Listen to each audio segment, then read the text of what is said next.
So yeah what's up guys, welcome back to the channel. आज के इस सेशन में हम लोग एचएस थर्ड सेमेस्टर एबीटीए 2026 का ज्योग्राफी का एक पेपर डिस्कस करेंगे जो कि एसी 159। इससे पहले का ज्योग्राफी का एसी 89 मैंने ऑलरेडी सॉल्व करवा दिया है। अगर आपने नहीं देखा तो जाकर चैनल पे से देख सकते हैं। और आपको कि जैसे कि पता है कि इस साल के एबीटीए में ज्योग्राफी का एक भी इंग्लिश वर्जन का सेट नहीं है, सब बंगाली में है। ठीक है, आई थिंक 5-6 सेट्स हैं और वो भी बंगाली में, लेकिन मैं आपके लिए ट्रांसलेट करके ला रहा हूँ, तो इसको अच्छे से आप जो है केयरफुली करिएगा। और कुछ ना समझ में आया तो मुझे कमेंट कर सकते हैं। चलिए, पहला क्वेश्चन है, which of the following mountain ranges was not mentioned by Wegener in his continental drift theory. ठीक है, तो इनमें से किस माउंटेन का मेंशन जिक्र हमें नहीं मिलता है वेगनर की थ्योरी में। तो आपको पता होना चाहिए यूराल माउंटेन, रॉकीज का जिक्र उन्होंने किया है, स्कैंडिनेविया का जिक्र किया, एपेलेशियन माउंटेन का भी जिक्र किया है। इसके बाद आइए क्वेश्चन नंबर 2। पहला स्टेटमेंट है, creep is an extremely slow mass movement. सही बात है, सॉइल क्रीप के बारे में हम लोग जानते हैं। दूसरा स्टेटमेंट है, as water gradually turns into ice and ice into water, the soil and regolith layers move down very slowly. ये इसका बिल्कुल सही रीजन है। ठीक है, एकदम सही है, जिसको हम लोग बोलते हैं फ्रीजिंग एंड थॉइंग। इस प्रोसेस को हम लोग बोलते हैं फ्रीजिंग एंड थॉइंग। इस वजह से आपका सॉइल क्रीपिंग देखने को मिलता है। तो क्या होगा, both 1 and 2 are correct and 2 correctly explains 1। ठीक है, तो मैं बता दूं ये एबीटीए का ही सेट है, मैं अलग से कहीं से नहीं ला रहा हूँ। ठीक है, जो एबीटीए का था बंगाली में वही मैं ट्रांसलेट करके लाया हूँ। क्वेश्चन नंबर 3 है, which of the following materials is not transported by glaciers. ठीक है, तो सिल्ट ट्रांसपोर्ट होता है, टिल भी, सैंड भी होते हैं, लेकिन लुइस नहीं होता है। ये आपको मेजरली डिजर्ट रीजन में देखने को मिलेगा। क्वेश्चन नंबर 4 है, the base level of erosion in karst regions is. क्या होता है, रिवर बेड, सी लेवल या फिर लोअर इम्परमिएबल स्ट्रेटम। तो याद रखिएगा, लोअर इम्परमिएबल स्ट्रेटम होता है। उसके बाद है ये question number 5, maximum condensation in the atmosphere takes place in the. तो याद रखिए, कंडेंसेशन हो गया, एवापोरेशन हो गया, ये सब भी जितना भी क्लाउड फॉर्मेशन, रेनफॉल, ये सब जो है सब वेदर फेनोमेना आपको देखने को मिलता है ट्रोपोस्फेयर में। तो ऑप्शन ए इसका करेक्ट आंसर होगा। उसके बाद है question number 6, the unit most frequently used for measuring ocean distance is. तो याद रखिएगा, ओशन डिस्टेंस को जो है वैसे तो हम लोग नॉटिकल माइल्स में जो है नापते हैं। ठीक है, और नॉटिकल माइल्स का हम लोग स्पीड लेते हैं नॉट में। तो यहाँ और कोई तो ऑप्शन नॉटिकल माइल्स का नहीं है, तो हम लोग नॉट लेंगे। ठीक है, इसके बाद आ जाइए question number 7, the process by which cold and denser water sinks below warm water is known as. तो इस प्रोसेस को हम लोग बोलते हैं थर्मोक्लाइन जायर। क्वेश्चन नंबर 8 है, the layer of the ocean where temperature changes rapidly is. तो इसको हम लोग बोलते हैं थर्मोक्लाइन। ठीक है, और जहाँ पर डेंसिटी रैपिडली चेंज होता है उसको हम लोग बोलते हैं पाइक्नोक्लाइन। चलिए, आई होप कि यहाँ तक आपको समझ में आया हो। चलिए, इसके बाद आगे चलेंगे क्वेश्चन नंबर 9 की तरफ। यहाँ पर कॉलम वाला है, पहला सोडियम क्लोराइड यानी NaCl। ठीक है, तो आपको पता है कि जो हमारे ओशन में सबसे ज़्यादा सॉल्ट की अगर मात्रा है तो वो सोडियम क्लोराइड की है। उसके बाद CTT, आपको पता है, मैंने ये पहले ही बताया था, ये एक इंस्ट्रूमेंट है जिससे हम लोग क्या करते हैं, सैलिनिटी को मेज़र करते हैं। हेलोक्लाइन है, हेलोक्लाइन का मतलब होता है वही rate of decrease of deep sea salinity. और आइसोहेलाइन मतलब जो हम लोग मैप में नापते हैं सैलिनिटी को, उसको हम लोग बोलते हैं आइसोहेलाइन। तो आप लोग ऑप्शन से मैच कर लीजिएगा। उसके बाद है question number 10, from the coast of which Indian state is maximum monazite extracted. तो याद रखिएगा, केरला से। क्वेश्चन नंबर 11 है, कंसिडर द फॉलोइंग स्टेटमेंट्स। पहला है, टेरेस्ट्रियल डिपॉजिट्स डीप सी में मिलता नहीं। टेरेस्ट्रियल डिपॉजिट नाम में टेरेस्ट्रियल, डीप सी में नहीं मिलता ये। कैलकेरियस ओज में आपको आयरन ऑक्साइड मिलता है, नहीं, आपको ज़्यादातर कैल्शियम मिलता है। उसके बाद है, colour of deep sea clay blue होता है, नहीं, रेड होता है, याद रखिएगा। ठीक है, टेरोपोड ओज में 50% कैल्शियम कार्बोनेट होता है, ये बिल्कुल सही है।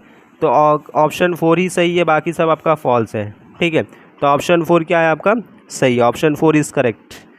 तो यहाँ पर ऑप्शन अगर हम लोग देखें तो 4 is correct and 1, 2, 3 are incorrect. ठीक है, तो ऑप्शन सी इसका करेक्ट आंसर होगा। उसके बाद आ जाइए, neritic deposits are found in the. तो ये आपको पता होना चाहिए, कॉन्टिनेंटल शेल्फ में मिलता है। उसके बाद all species in a specific place of an ecosystem together are called. तो इसको हम लोग कहते हैं बायोटा, और जो ये पूरा रीजन होता है इसको हम लोग कहते हैं बायोम। ठीक है, दोनों में डिफरेंस याद रखिएगा, बायोम मत टिक कर दीजिएगा आप लोग। क्वेश्चन नंबर 14 है, the pioneer of the food pyramid concept was. तो इसके पायोनियर कौन थे, तो याद रखिएगा, ओडम। उसके बाद है, the process of cloud water droplets mixing with each other to form raindrops is. तो इसको हम लोग बोलते हैं कोलिजन कोलिसेंस प्रोसेस। ठीक है, चलिए इसके बाद आगे चलेंगे। अब आगे आपका पार्ट भी पॉपुलेशन ज्योग्राफी आता है। पॉपुलेशन ज्योग्राफी में पहला क्वेश्चन है, population geography is a branch of which branch of geography? तो सोशल ज्योग्राफी का एक ब्रांच है। क्वेश्चन नंबर 17 है, habitable regions are referred to as, तो इनको हम लोग कहते हैं इकोमीन, याद रखिएगा। इसके बाद आ जाइए क्वेश्चन नंबर 18 की तरफ, विच of the following countries is population density extremely high? तो याद रखिएगा बांग्लादेश में सबसे ज़्यादा है पॉपुलेशन डेंसिटी इनमें से अगर बात करें तो। क्वेश्चन नंबर 19 है, what is indicated by a population pyramid? तो इस समय एज सेक्स स्ट्रक्चर का पता चलता है। क्वेश्चन नंबर 20 है, which cause is a pull factor for migration? Unemployment, war, natural disaster या फिर एजुकेशनल अपॉर्चुनिटीज़? तो आपको पता होना चाहिए एजुकेशनल अपॉर्चुनिटीज़ जो है वो पुल फैक्टर है, बाकी सब तीनों जो है इसमें क्या है, पुश फैक्टर है। चलिए, अगर आपको सेशन अच्छा लग रहा हो तो इसे ज़रूर से लाइक करेंगे, अपने दोस्तों तक भी शेयर करेंगे। क्वेश्चन नंबर 21 है, if a country has a high middle aged and working population that population is called? तो इस पॉपुलेशन को हम लोग याद रखिएगा डेमोग्राफिक डिविडेंड कहते हैं। क्वेश्चन नंबर 22 है, demographically which region is refer to as blue banana? ठीक है, तो याद रखिएगा नॉर्थ वेस्ट यूरोप को हम लोग ब्लू बनाना कहते हैं, क्योंकि इसका अगर शिप मैप में देखिएगा तो बनाना टाइप है, और ब्लू इसलिए कहा जाता है क्योंकि यहाँ ज़्यादातर इंडस्ट्रियल सेक्टर्स हैं। ठीक है, चलिए क्वेश्चन नंबर 23 है, ओवर पॉपुलेशन का मतलब होता है population much higher than resources. Under population का मतलब होता है population much lower than resources. नहीं, देखिए अंडर पॉपुलेशन का ये मतलब नहीं होता है कि पॉपुलेशन बहुत कम है एकदम लो रिसोर्सेज है। Push factor of migration unemployment है, pull factor of migration medical and educational opportunities है। ठीक है, तो ये ट्रू है, ये भी ट्रू है, यानी करेक्ट है, और पहला वाला भी ट्रू है। अंडर पॉपुलेशन मैं जान रहा हूँ कि पॉपुलेशन जो है उस हिसाब से नहीं होता है जितने रिसोर्स को यूटिलाइज़ किया जा सके, ये इसका करेक्ट मतलब आंसर होता है अंडर पॉपुलेशन का, ये नहीं दिया हुआ है। ठीक है, तो ऑप्शन 2 इसमें इनकरेक्ट है, बाकी सब करेक्ट है। Option B. 24 में आइए, the reason for the triangular shape of a developing countries population pyramid is? तो ये मैंने आपको बताया कि इंडिया के केस में और भी डेवलपिंग कंट्री के केस में ये ट्रायंगुलर शेप्ड है। इसका मतलब क्या है कि यहाँ पर बहुत ज़्यादा जो है यंग पॉपुलेशन है, बर्थ रेट काफ़ी ज़्यादा है, और वर्किंग एज पॉपुलेशन भी काफ़ी ज़्यादा है। तो increase in birth rate and higher working age population. उसके बाद है 25, चूज़ द करेक्ट मैचिंग। पहला है सेंसस, तो सेंसस हम लोग कहते हैं पॉपुलेशन काउंटिंग मेथड को। पॉपुलेशन डेंसिटी है, तो ये हम लोग कहते हैं total population divided by total area. यहाँ थोड़ा सा टाइप करने में मिस्टेक हो गया, डिवाइड होगा। मैन लैंड रेशियो हम लोग कहते हैं total population divide by productive land, और डेमोग्राफिक डिविडेंड हम लोग कहते हैं सरप्लस ऑफ वर्किंग पॉपुलेशन। तो आप लोग ऑप्शन से मैच कर लीजिएगा। 26 से, विच Indian state has the lowest total population? तो आपको पता होना चाहिए सिक्किम का है। उसके बाद 27, in the past few decades ground water reserves in Punjab and Haryana. ठीक है, ये आप रीज़न मेंशन करिएगा, यहाँ पर देखिए, have decrease at an alarming rate. Reason, इसका रीज़न क्या है? Ground water reserve, ground water table जो यहाँ पर नीचे घटा है, नीचे गिरा है, उसका रीज़न क्या है? तो आपको पता है कि यहाँ पर ग्रीन रिवॉल्यूशन का मेजर इम्पैक्ट यहीं देखने को मिलता है। बहुत ज़्यादा इरीगेशन किया गया, बहुत ज़्यादा मतलब पानी वगैरह ट्यूबवेल के जरिए निकाले गए, तो इम्पैक्ट ऑफ ग्रीन रिवॉल्यूशन की वजह से ये सब हुआ है। 28 देखिएगा, India's famous manganese belt is? तो नागपुर, भंडारा और बालाघाट। 29 है, वर्ला is famous for generating which type of electricity? तो सोलर। क्वेश्चन नंबर 30 है, coking coal is prepared from which coal? तो याद रखिएगा बिटुमिनस कोल से ये जो है बनाया जाता है।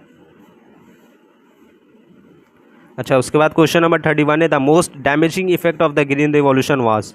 तो याद रखिएगा सैलिनाइजेशन ऑफ सॉइल, सॉइल की सैलिनिटी काफ़ी बढ़ गई थी इससे। अच्छा, इसके बाद आइए यहाँ पर क्वेश्चन नंबर 32 की तरफ। 32 है, consider the following matches. Indian tea board Kolkata में, बिल्कुल सही है। Indian tea research association of India जो है वो जोरहाट में, आसाम का, सही है। Indian jute research institute Barrackpore में, ये भी सही है। Indian sugar cane research institute New Delhi में, ये गलत है। ये याद रखिए कहाँ पर है? लखनऊ में। ठीक है, उत्तर प्रदेश, लखनऊ उत्तर प्रदेश। तो 4 इनकरेक्ट है, बाकी सब करेक्ट है, तो ऑप्शन सी इसका करेक्ट आंसर होगा। इसके बाद क्वेश्चन नंबर 33 है, विच transport and communication system in India is called the life line of India? ये बहुत ही ईजी क्वेश्चन है, ये मैं आपके लिए होमवर्क छोड़कर जा रहा हूँ। आपको इनका आंसर जो है मुझे कमेंट में करना है। ठीक है, इसमें से क्या आंसर होगा आप ऑप्शन कमेंट में करिएगा। 33 का। 34 है, golden quadrilateral project is extremely important in India's transport system because? याद रखिएगा it connects major metropolitan cities bringing economic prosperity. बहुत 4 मेट्रोपॉलिटन सिटीज़ को जोड़ता है, पता है ना आपको ये। चलिए, इसके बाद आइए, इसके बाद है question number 35, the reason for India currently adopting the look east यानी एक्ट ईस्ट पॉलिसी इज़, तो इसका रीज़न क्या है? तो क्या eastern countries are extremely rich in economy? नहीं। Bright prospects for trade expansion in eastern countries? Yes, eastern countries में trade करने का जो स्कोप है वो काफ़ी वाइड है। ठीक है, तो ऑप्शन बी इसका करेक्ट आंसर होगा। तो आई होप कि सेशन आपको अच्छा लगा हो, इसे अपने दोस्तों के साथ ज़रूर शेयर करिएगा, और सेशन अच्छा लगा हो तो लाइक करिएगा, कमेंट करिएगा, और आप अगला सेशन किस चीज़ पर चाहते हैं ये भी बताइएगा। मैं मिलता हूँ आपसे नेक्स्ट सेशन में, तब तक के लिए अच्छे से पढ़ाई करें। Thank you so much.